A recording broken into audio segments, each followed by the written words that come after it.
अल्हम्दुलिल्लाहि वहदह वस्सलातु वस्सलामु अला मन ला नबिय्य बअदह अम्मा बाद फ़अऊज़ु बिल्लाहि मिनश शैतानिर रजीम बिस्मिल्लाहिर रहमानिर रहीम क़ाल अल्लाहु तबारक व तआला फ़िल क़ुरआनिल मजीद व फ़ुरक़ानिहिल हमीद क़द अफ़लहल मुअमिनून अल्लज़ीना हुम फ़ी स्वलातिहिम ख़ाशिऊन वल्लज़ीना हुम अनिल लग़्वी मुअरिज़ून वल्लज़ीना हुम लिज़्ज़काति फ़ाइलून सदक़ल्लाहुल अज़ीम। मोहतरम नाज़रीन, आज के प्रोग्राम में कामयाब मोमिनों की सिफ़ात में से तीसरी सिफ़त पे दूसरा जो प्रोग्राम है वो कर रहे हैं और वो है ज़कात। ज़कात की अहमियत, इसके फ़वाइद और इस पर वईदें आपको गुज़िश्ता प्रोग्राम में बताई जा चुकी हैं। इस प्रोग्राम में आपके सामने ज़कात के चंद अहम मसाइल जिनसे नावाकिफ़ियत की बुनियाद पर लोग ज़कात अदा नहीं करते वो बताना ज़रूरी समझता हूँ। अल्लाह हमें शरई अहकामात पे अमल की तौफ़ीक़ नसीब फ़रमाए। तो ज़रा तवज्जो के साथ तमाम नाज़रीन जो कि सुन रहे हैं उनको सुनने की ज़रूरत है। ये वो मसाइल हैं कि जो हर घर की ज़रूरत है, जो हर साहिब निसाब की ज़रूरत है और इससे वाक़िफ़ियत हासिल करना हमारी दीनी ज़िम्मेदारी है। साहिब निसाब के बारे में मैं आपको बता चुका हूँ कि जिस बंदे के पास नक़दी, माल तिजारत, सोना और चांदी 52.5 तोले चांदी की मकदार में मौजूद हो वो साहिब निसाब है। उसका हिसाब भी मैं बता चुका हूँ कि आज के दौर में एक चांदी के तोले की कीमत 700 रुपया है और यह हिसाब है सन 2017 का। अगर 700 को हम 52.5 के साथ ज़रब दे दें तो उसका जो हासिल निकलता है वो है 37,000 रुपये से कुछ रुपए कम। हम फ़र्ज़ कर लें कि जो बंदा भी 37,000 रुपये का मालिक होगा वो साहिब निसाब होगा। अब ये मिल्कियत उसकी अपनी अगर हो तो वो ज़कात देने पे कादिर होगा। अगर ये रकम घर के अंदर मुख्तलिफ़ अफराद की मिल्कियत में तकसीम होगी तो उन पर ज़कात लाजिम नहीं है। लेकिन अगर बाप इस रकम का मालिक होगा तो वो साहिब निसाब होगा और वो अपनी रकम में से ज़कात को अदा करने का पाबंद होगा। अब उस बाप की औलाद है, एक बेटा है जो अपनी ज़ात में 37,000 रुपये का मालिक है, या सोना और चांदी या तीनों चीज़ों को मिला के वो रकम मजमूई तौर पर 52.5 तोले चांदी बनती है, तो बेटा अलग से साहिब निसाब है और वो ज़कात को अदा करने का पाबंद है। इसी तरह से शोहर के ज़िम्मे भी ज़कात की अदायगी है अगर वो साहिब निसाब है, और उसकी बीवी की तरफ अगर वो भी अपनी माल की मालिक हो और वो माल साहिब निसाब वाली हो तो उस पर भी अलग से ज़कात की अदायगी फ़र्ज़ है या वाजिब है। ऐसा नहीं है हम जिस तरह अमूमन समझते हैं कि अगर बाप ने ज़कात को अदा कर दिया तो ज़कात की अदायगी तमाम अफराद के घर के तमाम अफराद की तरफ से हो जाएगी। ऐसा नहीं, बल्कि बाप अलग साहिब निसाब है, बेटा अलग साहिब निसाब है, शोहर अलग साहिब निसाब है, बीवी अलग साहिब निसाब है।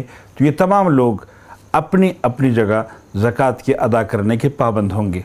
इसकी मिसाल अगर यूँ दी जाए जैसे कि बाप के ऊपर अलग नमाज फ़र्ज़ है, बेटे के ऊपर अलग नमाज फ़र्ज़ है, शोहर के ऊपर अपनी नमाज फ़र्ज़ है, बीवी के ऊपर उसकी नमाज फ़र्ज़ है और इसी तरह के रोज़े हैं, तो यही मामला बिल्कुल ज़कात के साथ है। ज़कात की रकम उन तमाम अफराद के ऊपर फ़र्ज़ है जो साहिब निसाब हैं, यानी कि एक बंदे की ज़कात की रकम की अदायगी दीगर की तरफ से काफ़ी शाफ़ी नहीं होगी। दूसरी अहम बात यह है कि इस माल के ऊपर साल का गुज़रना लाज़मी है। अब हम लोग या हमारे घरों में इस बात पर गौर किया जाता है तो नासमझी की बुनियाद पर यह समझा जाता है कि साल भर में आने वाली तमाम रकूम जितनी भी रकम है तो उस हर एक पर साल का गुज़रना लाज़मी है।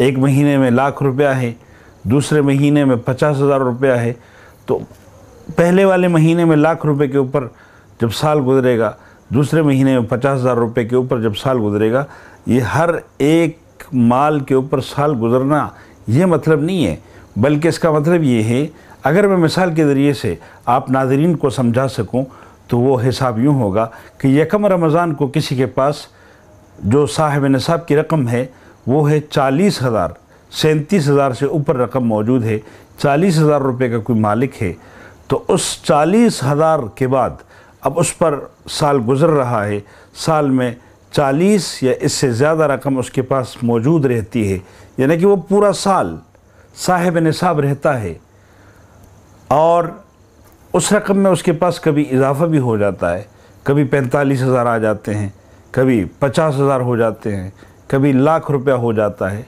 तो अगले साल यकम रमज़ान को उसके पास मौजूद जितनी रकम होगी उस तमाम रकम के ऊपर वो ज़कात को अदा करेगा।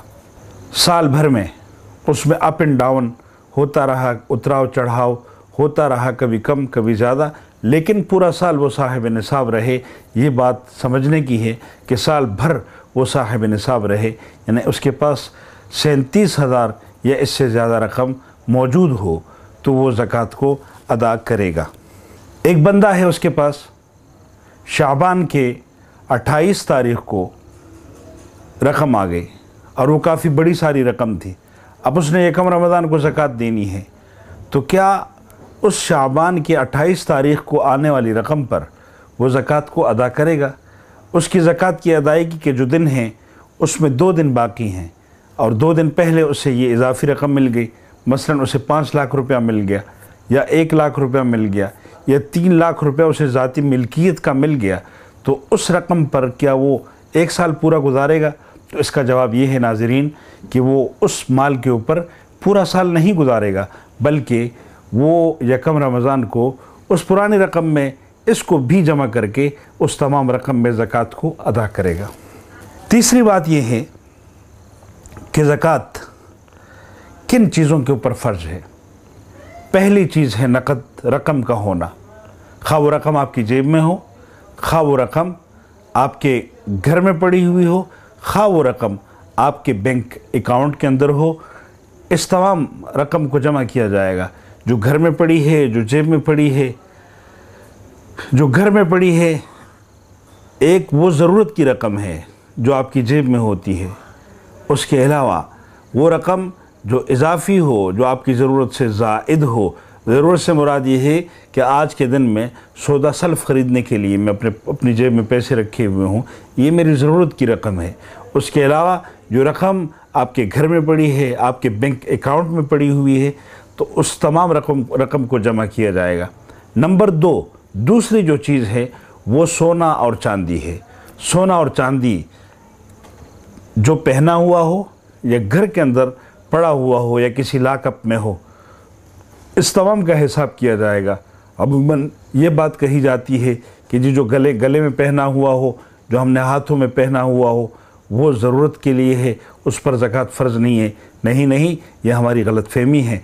उस सोने के ऊपर भी ज़कात फ़र्ज़ है जो आपके गले में हो, आप उसे इस्तेमाल कर रहे हों, या आपके घर में पड़ा हुआ हो, खा वो सोना हो या चांदी हो, उसके ऊपर ज़कात फ़र्ज़ है। अलबत्ता उस ज़ेवर का हिसाब मालूम करना होगा कि जो आपके पास है वो आपकी मिल्कियत हो। अब मिल्कियत कैसे है, ये एक बड़ी ज़रूरी चीज़ है जिसको समझने की ज़रूरत है। उसमें बाज़ ज़ेवरात ऐसे होते हैं जो लड़के के होते हैं और बाज़ ज़ेवरात लड़की के होते हैं। अब लड़के के ज़ेवरात पहले ये तायन कर लेना चाहिए कि जब शादी के वक्त में लड़की के घर वालों की तरफ से मिलने वाले ज़ेवरात होते हैं तो वो 100% लड़की का हक़ होता है, वो लड़की की मिल्कियत होता है। उस ज़ेवर में से लड़की अगर साहिब निसाब होगी, यानी वो ज़ेवर अगर 7.5 तोले सोने तक या इससे ज़्यादा पहुँचेगा, तो वो लड़की अपनी ज़ात में साहिब निसाब होगी और उसमें से वो ज़कात को अदा करेगी। अगर वो ज़ेवर लड़के की तरफ से लड़की को मिला है तो वो आरियतन है, वो लड़के की मिल्कियत है और लड़की के पास उसे आरियतन कहा जाता है। लड़का जब चाहे तो उस लड़की से उस ज़ेवर को ले सकता है, तो वो लड़का उसमें उस ज़ेवर में से ज़कात को अदा करने का पाबंद होगा। इस पर लड़ने की ज़रूरत नहीं है। बसा औक़ात घरों में इस बात पर भी लंबी चौड़ी लड़ाई जारी रहती है और बसा औक़ात इन ज़ेवरात की खातिर जो कि नासमझी की ایک بہت بڑی وجہ ہے۔ ان زیورات کی خاطر گھروں میں ناشاکیاں پیدا ہوتی ہیں، دوریاں پیدا ہو کے اس کا سبب یہی زیور اس کی جدائی ان کی جدائی کا سبب بن جاتا ہے۔ ایسا عقل مند لوگ نہیں کرتے۔ البتہ اگر لڑکا لڑکی کو وہ ملکیت میں دے دے وہ زیور، تو اس سے وہ زیور جو ہے وہ لڑکی کا تصور ہوگا، اور اس میں سے وہ زکوٰۃ کی جو ادائیگی ہے وہ لڑکی کے اوپر، لڑکی کے زمرے میں آئے گی۔ اب اس کی ادائیگی کا طریقہ کار یہ ہے کہ اگر کسی کے پاس سونا ہے تو وہ یکم رمضان کو چونکہ وہ صاحب نصاب ہوگا اور یکم رمضان کو زکوٰۃ کی ادائیگی کرے گا، تو وہ اسی دن اپنے زیور کو اٹھا کے دکان پہ جائے گا۔ جس دن اس نے زکوٰۃ کو نکالنا ہو تو اس زیور کا وزن کرے گا، جتنے وزن کا زیور ہوگا وہ اسی حساب سے زکوٰۃ کی ادائیگی کرے گا۔ اس میں ایک اشکال یہ ہے کہ سونے کی دو طرح کی قیمتیں ہیں۔ ایک وہ قیمت ہے جس دن اس نے زیور کو خریدا، اور ایک آج کے دن کی قیمت ہے۔ تو آج کے دن یعنی یکم رمضان کو جو سونے کی قیمت ہوگی اسی کا اعتبار ہوگا، نہ کہ سونے کی قیمت خرید کا۔ دوسری بات اس میں ایک احتیاط یہ ہے کہ سونے کی انگوٹھی کے اندر یا مختلف چیزوں کے اندر موتی لگے ہوئے ہوتے ہیں، ان کا کیا معاملہ ہے؟ تو اس کا جواب یہ ہے کہ ان موتیوں کا الگ وزن کیا جائے گا، موتیوں کو الگ کر کے سونے کا وزن کیا جائے گا، چونکہ زکوٰۃ تو سونے کے اوپر ہے، ان موتیوں کے اوپر زکوٰۃ نہیں ہے۔ تو جتنا وزن سونے کا ہوگا اتنا ہی اسی کا اعتبار ہوگا، اسی میں سے زکوٰۃ کی ادائیگی ہوگی۔ اسی طرح جو دوسری چیز ہے، تیسری جو چیز ہے وہ ہے مال تجارت۔ اب ایک بندہ دکاندار ہے اور اس کی دکان میں بہت سارا مال پڑا ہوا ہے، تو وہ اپنے تمام مال کی گنتی کرے گا اور اسی دن کی قیمت لگائے گا کہ اگر وہ تمام مال کو ایک دن میں بیچنا چاہے تو وہ کتنے رقم میں بک سکتا ہے، اس قیمت کا اعتبار ہوگا، وہی رقم جو اس کو حاصل ہوگی، یعنی کہ تو اس میں وہ زکوٰۃ کو ادا کرنے کا پابند ہوگا۔ یعنی کہ چیزوں کو جس قیمت میں وہ خریدتا ہے اس حساب سے وہ زکوٰۃ کو ادا نہیں کرے گا، بلکہ جس قیمت میں وہ چیزیں فروخت ہونے والی ہیں اس قیمت کا اعتبار ہوگا۔ اسی طرح ایک بندہ ہے جس نے پلاٹ خریدا، لیکن خریداری کے وقت میں اس نے یہ نیت کی تھی کہ میں اس پلاٹ کو نفع کی نیت سے خرید کر آگے فروخت کرنے کا ارادہ کرتا ہوں، اس کو میں خرید رہا ہوں، تو اس پلاٹ کی اصل قیمت میں وہ زکوٰۃ کو ادا کرے گا۔ یعنی ہر سال گزرنے کے بعد اس پلاٹ کی جو ویلیو ہوگی اس ویلیو کے مطابق وہ زکوٰۃ کو ادا کرے گا۔ اگر کسی بندے نے اس نیت سے پلاٹ کو خریدا کہ میں اس پلاٹ پر اپنے لیے گھر بناؤں گا، اس میں رہوں گا یا کرائے کے اوپر دوں گا، تو اب اس پلاٹ یا گھر کے اوپر، مکان کے اوپر وہ زکوٰۃ کو ادا نہیں کرے گا، بلکہ کرائے میں جو رقم آئے گی تو کرائے کے اوپر وہ زکوٰۃ کو ادا کرنے کا پابند ہوگا، پلاٹ کی قیمت کے اوپر وہ زکوٰۃ کو ادا نہیں کرے گا۔ اس کے علاوہ خام مال ہے تو اس خام مال کا بھی بعض لوگ کہتے ہیں یہ تو خام مال ہے، یہ ضرورت کی کوئی چیز نہیں ہے، نہ اسے استعمال کیا جا سکتا ہے، نہ اسے فائدہ ہوتا ہے، ایسا نہیں ہے، بلکہ اس خام مال کی قیمت کا بھی حساب لگایا جائے گا، اور وہ بھی اصل مال میں شامل کر کے جتنی رقم بنے گی اس میں بھی وہ زکوٰۃ ادا کرنے کا پابند ہوگا۔ کیا باپ اپنے بیٹے کی طرف سے زکوٰۃ کو ادا کر سکتا ہے؟ ہاں، اگر بیٹا اپنے باپ کو اپنی طرف سے زکوٰۃ ادا کرنے کی اجازت دے دے گا تو یقیناً باپ اپنے بیٹے کی طرف سے زکوٰۃ کو ادا کر سکتا ہے۔ اگر بیٹا رضامند نہ ہو تو باپ بیٹے کی طرف سے زکوٰۃ ادا نہیں کر سکتا۔ اسی طرح سے شوہر کیا اپنی بیوی کی طرف سے زکوٰۃ کو ادا کر سکتا ہے؟ تو اس کا جواب یہ ہے کہ اگر بیوی اپنے شوہر کو اپنی طرف سے زکوٰۃ کو ادا کرنے کی اجازت دے دے تو بلا شبہ شوہر اپنی بیوی کی طرف سے بھی زکوٰۃ کو ادا کر سکتا ہے، لیکن علم میں لانا ضروری ہے، اجازت کا طلب کرنا ضروری ہے۔ اگر وہ اجازت دے دیں تو زکوٰۃ کی ادائیگی ہو سکتی ہے۔ اللہ پاک ہمیں ان احکامات کو سمجھنے کی اور پھر اپنی عملی زندگی میں اس کو لانے کی، اس کو امپلیمنٹ کرنے کی توفیق عطا فرمائے۔ میں انہی الفاظ پہ اکتفا کرتا ہوں۔ وآخر دعوانا ان الحمد للہ رب العالمین۔